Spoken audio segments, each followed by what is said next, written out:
I don't want you to miss this episode. I'm summing up the big 4 lessons I learned this year that made me money and helped my business grow by 30%. I'll see you there.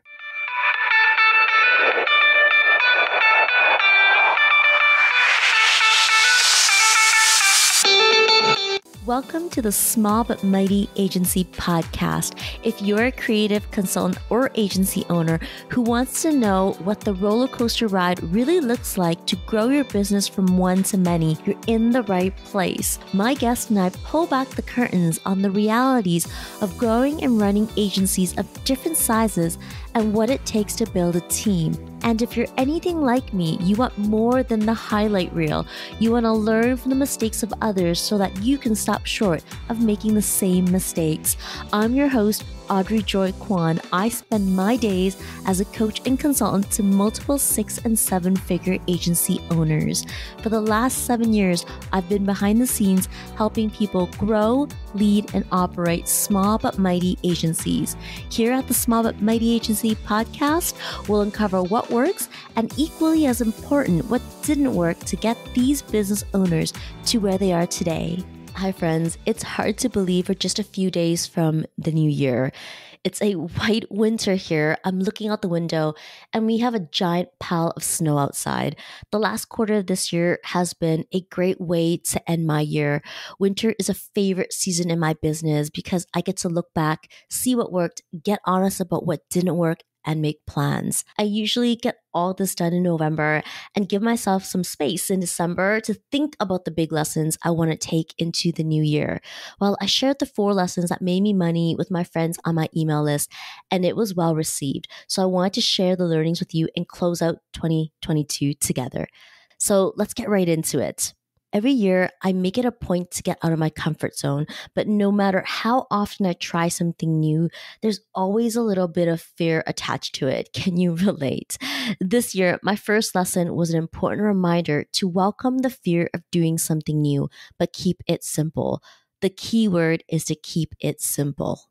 6 months into this year, I was procrastinating on a project, and it got me thinking about what was different between 2022 and 2021. My consulting and coaching business grew really fast in 2020 and 2021. It was a big year for my business. I helped an agency owner sell and exit and decided to start a podcast about what works and doesn't work as an agency owner. Of course, it's the show you're listening to right now. From thought to launching a podcast, I kept it as simple as following a short blog post on how to launch a podcast. I didn't overthink things that year. I found the easiest way forward and just did it. This year, I wanted to add a group element to my service offerings, and I made it too complicated. My Mighty Pod Model program has always been a one-to-one offering. I created the program for consultants, marketers, and agency owners who want to stop being the bottleneck in their business and grow with a lean team. In our program, we go through 2 foundations of building a scalable service business. The first is to prioritize your service, and the second is to build a Mighty Pod model. The goal was to launch a 6-month group incubator program on prioritizing your service in the first quarter of this year, which is the foundation to a prioritized service agency. It wasn't developing content that was the challenge because I have been consulting and coaching for years on my program. What I was stuck on was this idea of launching. I spent too much time overthinking the word launch and built this elaborate plan. To give you a picture of elaborate, it was lines and lines and lines and lines of tasks in Asana, which is my project management system. So I stripped it down to the basics in the last half of this year and made it an unlaunch. What is an unlaunch? It just meant keeping it simple. I reached out to my network, shared my offer and its value, and simply asked people to join. Keeping it simple is what brought my program to life in 2 months. To sum it up, fear makes you think that things have to be more complicated than they need to be, and that stalls action. If you're starting anything new, just keep it simple. Okay, so the next reminder I had this year about making money is this. Nurturing genuine relationships is marketing, not vanity metrics. Vanity metrics are things like followers, likes, and impressions.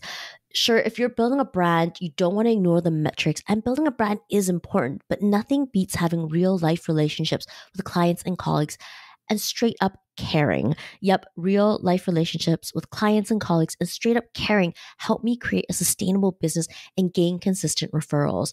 Referrals are a sign that you do great work, keep your promises, get results, and give more than you take. I undervalued getting referrals for way too long because I didn't think it was consistent enough.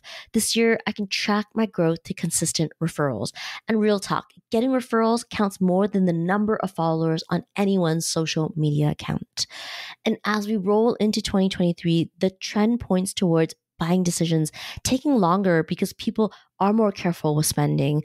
That's one reason why generating referrals and nurturing genuine relationships will continue to be a conscious part of my marketing pie. Really, the bottom line is that your commitment to relationships and being of service pays off. My top half of 2022 was lesson heavy. Another big aha moment that I had and might resonate with other A-type personalities is taking the time to find your pace. Don't race. I kept getting injured this year. I lift weights and running, constantly push myself to do more. Somewhere in between all that activity, I injured my shoulder. It started out as a minor pain, like a stiff muscle, and I just simply ignored it. I thought it would be fine, but that led to a back injury, which put me out of lifting and running for 3 months. My race to do more and be more literally put me out of the race. Looking back at my health this year, I would have been further along if I had paced myself and slowed down. The same is true of running my business. I want to launch 3 brand new projects in the first quarter this year, making my business feel like a race. I plan to launch a group program, which I mentioned didn't launch in the first quarter. I started a brand new certification program. I had this mindset moment thinking my master's degree wasn't enough. And I started planning and consistently creating and filming short form videos for marketing. The result, I spent the first quarter chasing my tail. It felt like a lot was going on, but nothing was really getting done. I'll get straight to the point. I nearly burned out in the first quarter because of my crazy race pace. In hindsight, slowing down the tempo can help you win the race. Yes, slowing down can help you win the race because slow isn't good or bad unless you attach meaning to it. Know your pace, be okay with it, and don't attach meaning to it.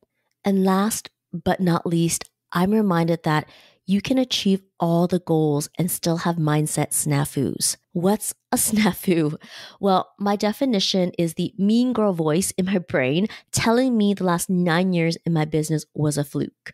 When I hear the mean girl voice, I think the only difference between today and 2 years ago is that I catch it before I go down the mean girl voice rabbit hole. After 9 years of building a multiple 6-figure business, my brain still plays tricks on me.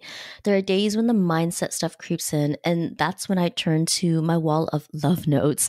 That's the written testimonials, and most recently, my video testimonials and podcast episodes featuring the success of my clients. It lifts me up. It reminds me of my zone of brilliance. It helps me focus on my strengths and creates a positive feedback loop. And being in that positive mindset allows me to get clients more results.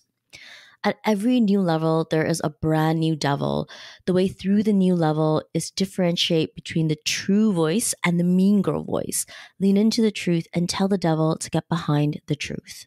Those are the 4 big things this year that help me make money. Each lesson is a way of thinking and being that I'm going to lean into for 2023.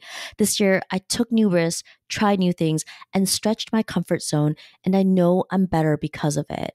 And as you start your new year, whatever worked or didn't work, I hope you feel the same about all your efforts. Nothing is wasted. With that, Happy New Year, friends. I'll see you in 2023. Hey there, thanks for hanging out with me at the Small But Mighty Agency podcast. If you enjoyed this episode, it would mean the world to me if you hit the follow or subscribe button in your podcast app and share it with a friend. I'll see you on the next one.